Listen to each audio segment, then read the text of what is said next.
तुम्ही इथे कशासाठी आलात माहितीये मला, पण तुम्ही सगळे जे करायला सांगताय ते करणं मला शक्य नाहीये. का? नाही, ते शक्यच नाहीये. तुम्हाला असं नाही वाटत की तुम्ही फक्त स्वतःपुरता विचार करताय?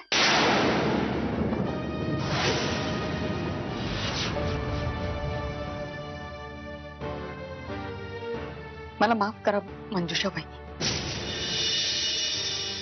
मी तुमच्याशी अशा पद्धतीने बोलते, पण त्यामागे कारणही तशीच आहे. तुमच्यासाठी किती लोकांनी स्वतःचा जीव धोक्यात घातलाय तुम्हाला कल्पना आहे?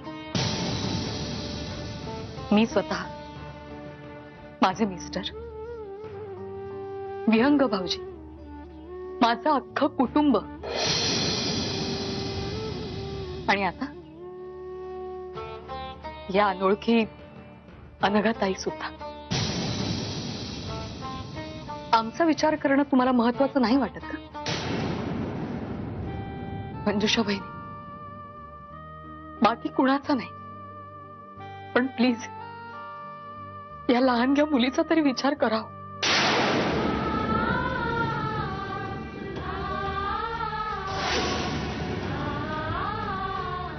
जोपर्यंत दादा होळकर नावाचा माणूस मोकाट फिरतोय ना,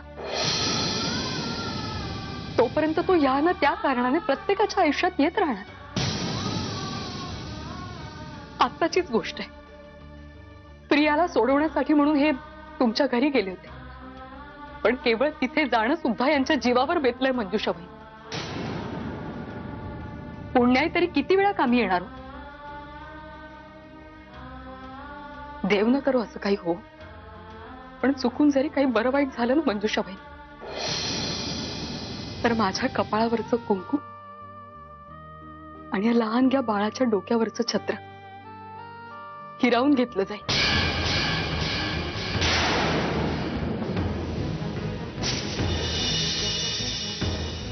हेच हवंय ना तुम्हाला? नाही मंजिरी वहिनी, अहो असं कसं वाटेल मला? पण जी लढाई तुम्ही मला लढायला सांगताय, त्या लढाईत केवळ शस्त्र उचलण्याचं बळ सुद्धा उरलं नाहीये माझ्यात. इतका छळ केलाय त्या सैतानाने माझा.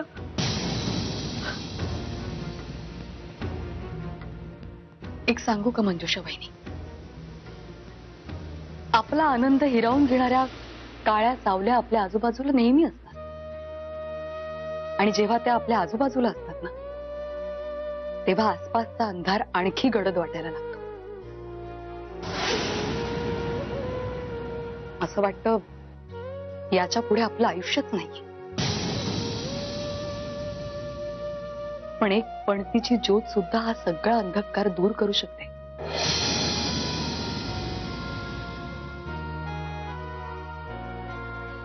स्वतःच्या अनुभवावरून सांगते तुम्हाला.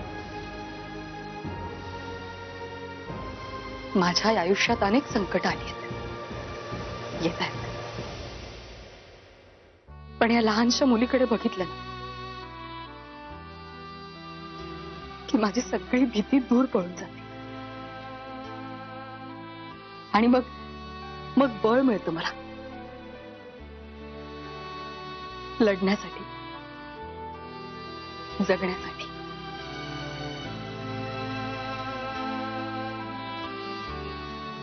म्हणून सांगते तुम्हाला, एकदा हातात घेऊन तर बघा नाही.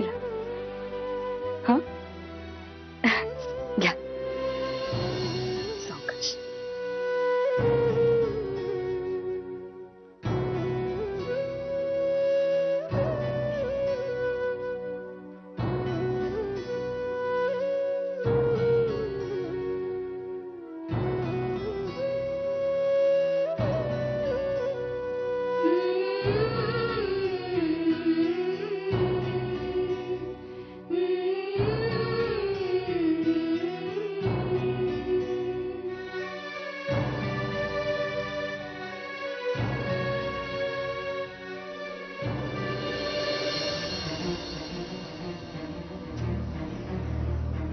काय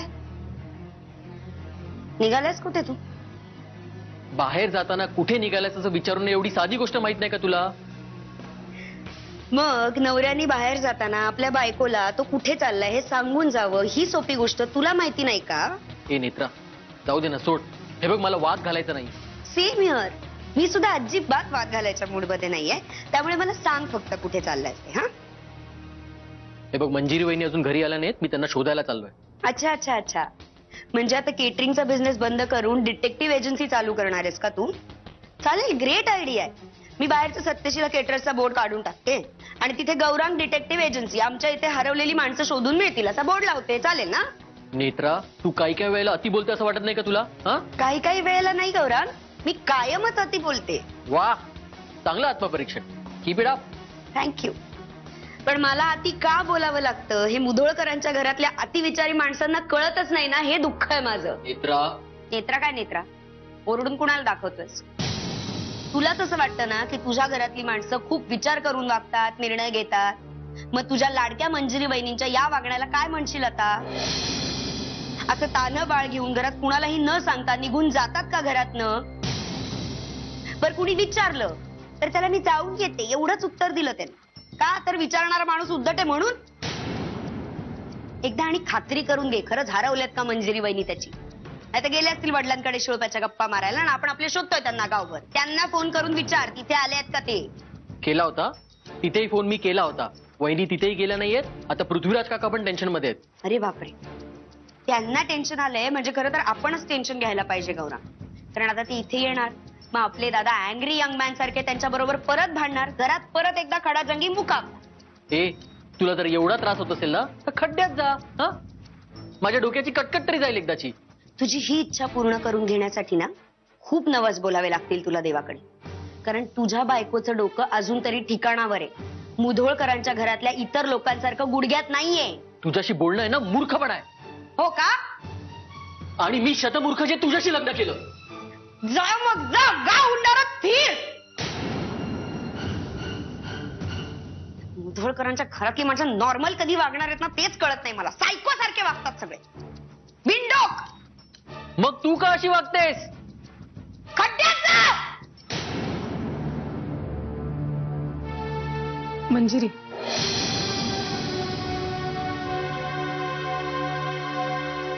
तू आज पहिल्यांदाच घरी आलीस बाळाला घेऊन. निदान साखर तरी.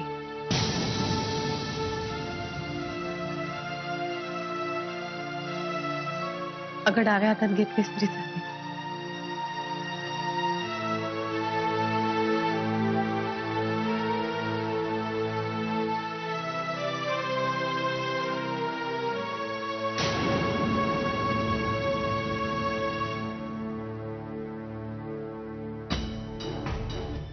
मंजिरी,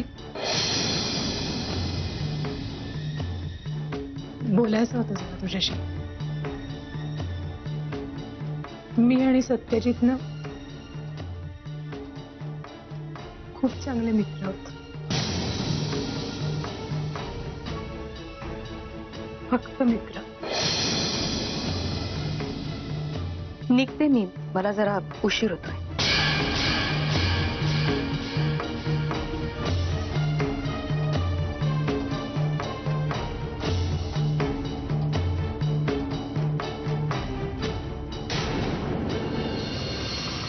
कधी आहे 13वा मुधोळकरचा? त्या सत्यजित मुधोळकरचा 13वा कधी आहे? त्याच्यात 13व्याचं जेवण करायला जायचं, मला भरपूर खायचंय. त्याचा जवळचा मित्र, फ्रेंड, फिलॉसॉफर अँड गाईड. कधी आहे त्या सत्यजित मुधोळकरचा 13वा? जाऊ आपण. इतका जवळचा मित्र आणि त्याचं 13व्याचं जेवण जेवायला जायचं नाही, काय म्हणतील लोक? आपण दोघंही जाऊ, भरपूर जेवू आणि येताना बांधून घेऊन येऊ तांबडे बाबासाठी, त्यांनाही बरं वाटेल. मालक, थोडी गडबड झाली. अपेक्षितच होतं. बोला. Wherever you are, mistakes are there are. बोला. तो मुधोळकर वाचला.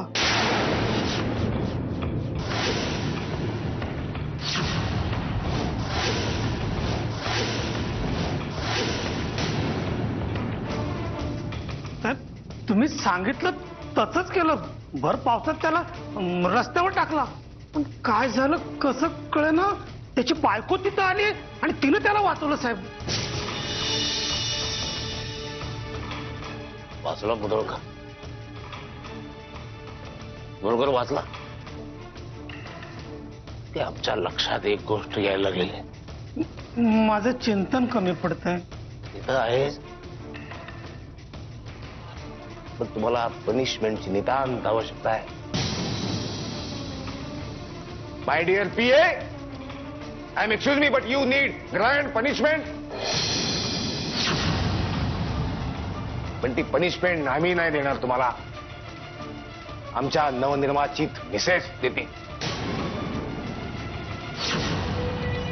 साहेब, तुम्ही फॉरेनला गेलात, तिकडच लग्न केलं की काय? आम्ही लग्न करू किंवा न करू, तुम्हाला काय करायचं आहे?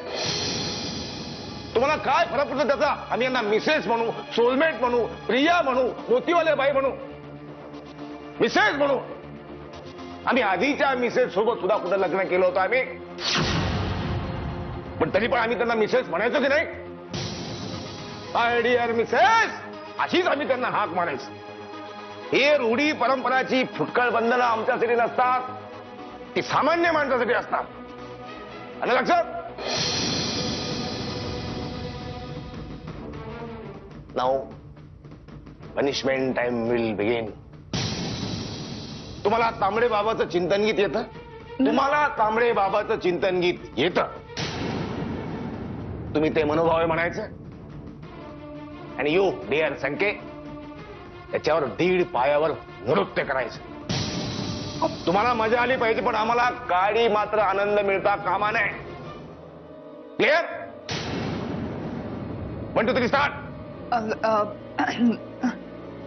तुम्हारी शरण में तांबड़े बाबा, मेरे बाबा, तांबड़े बाबा, नयन तुम्हारे दर्पण मेरा, चरण तुम्हारे मन अर्पण मेरा, अब तो दर्शन दे दो बाबा. मला मजा येते, मला आनंद मिळतं कामा नये. अब तो दर्शन दे दो बाबा, दे दो बाबा, तुम्हारी शरण में तांबड़े बाबा, मेरे बाबा, तांबड़े बाबा. मी आणि सत्यजित ना खूप चांगले मित्र होतो. फक्त मित्र. निघते मी, मला जरा उशीर होतोय.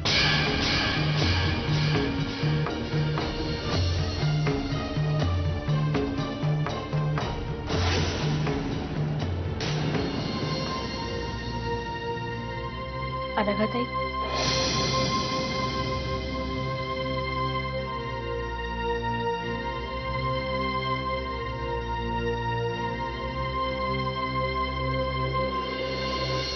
एक सांगायचं होतं तुम्हाला. बोला ना. थँक्यू. अरे, थँक्यू कशाबद्दल? तुम्ही माझ्याशी जे काही बोललात त्याने खरंच खूप आधार मिळालाय.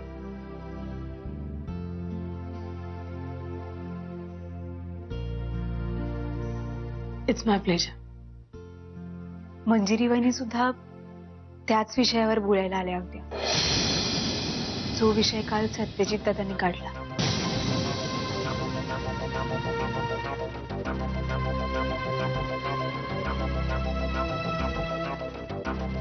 मग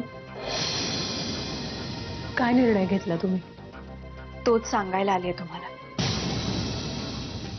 मी साक्ष द्यायला तयार आहे.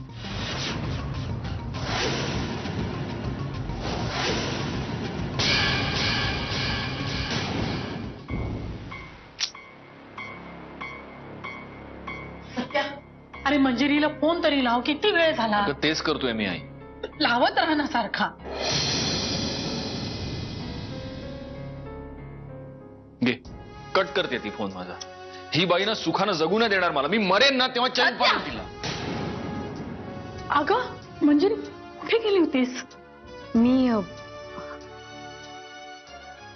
अनघा राजेंच्या घरी गेले होते.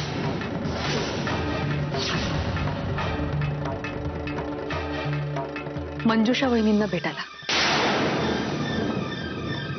आणि पिल्लू एकटीच होती, रडली असती म्हणून मग मी तिलाही सोबत घेऊन गेले. आई मी हिला पाळण्यात ठेवू? मी नंतर दृष्ट काढते तिची. आणि हो, मंजुषा वहिनी दादाविरुद्ध कोर्टात साक्ष द्यायला तयार झाले.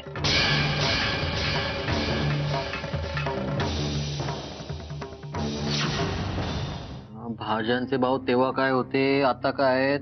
त्याला प्रॉफिट मध्ये लॉस. फॉर चेंज काम करतोय हे बघून ना बरं वाटतं. काय ना, तुझ्यासाठीच चाललंय सगळं. हो, क्या बात आहे. फक्त माझ्यासाठी जरी करत असशील ना तरी जरा आवरून सवरून नीट नेटकेपणाने काम कर. ए थांब थांब, अजिबात हात लावू नकोस. हात लावू नकोस काय? पसारा घालून ठेवतोस, नंतर आवरायला मला लागतो. तो दिवसभर घरातली कामं करून आधीच पिट्ट्या पडलाय माझा. दिवसभर त्या पिल्लूचं आपलं टॅ टॅ टॅ टॅ चालूच असत. लंगोट बदला, दुपटी बदला. काय निसर्ग आणि परमेश्वर तुझ्या मनाप्रमाणे चालले असते ना तर परिस्थिती काही वेगळीच असते. गोलमाल है भाई, सब गोलमाल है. हे काय उकरून उकरून भांडण काढतोस का माझ्याशी? हा, तुला पटतच नाही का मी काही बोललेलं कधी? कारण तू पटण्यासारखं कधी काही बोलतच नाहीस. आता काय चुकीचं बोलले होते मी? हा, प्रेमाने बोलणं तर सोड, धड सुद्धा बोलत नाहीस माझ्याशी. एनिवेज, मी भांडायला नाही आलीये तुझ्याशी. मी तुला विचारायला आले होते की आज संध्याकाळी आपण सिनेमाला जाऊयात का? काय सिनेमा? अगं घरात काय चाललंय, इथे परिस्थिती काय आणि तुला सिनेमाला जायचंय? तुझं शॉक लागल्यासारखा का बोलतोस तू? काय चुकीचं बोलले मी?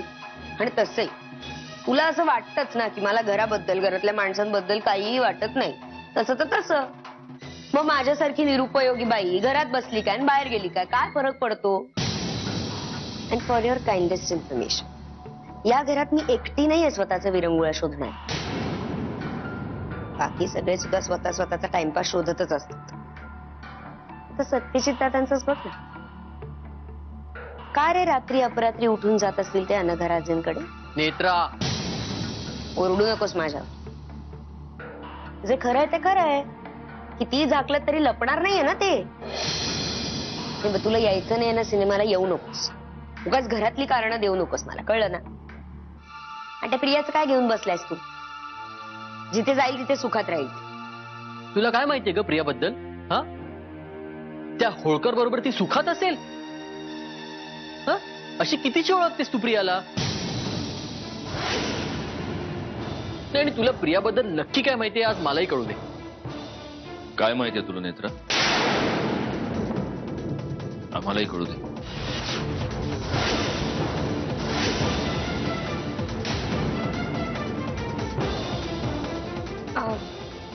नाही दादा, म्हणजे मी असं म्हणत होते की प्रिया कुठल्याही सिच्युएशनला अडॉप्ट होते, त्याच्यामुळे म्हणजे दादा तू तिच्याकडे लक्ष देऊ नको रे, ती काही बरळत असते.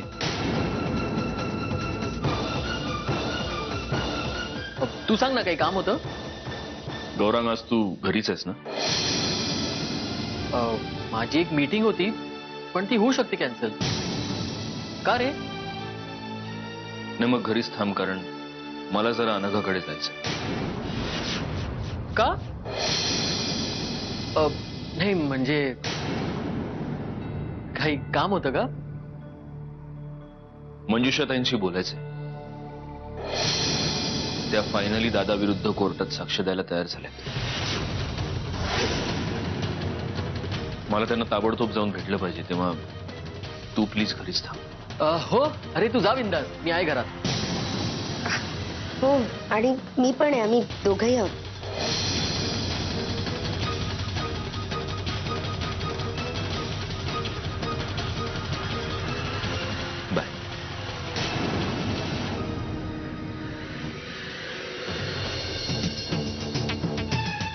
हे काय आता माझा फोन घेऊन काय करतोस तू? तुला माहितीये मी काय करतोय ते. ये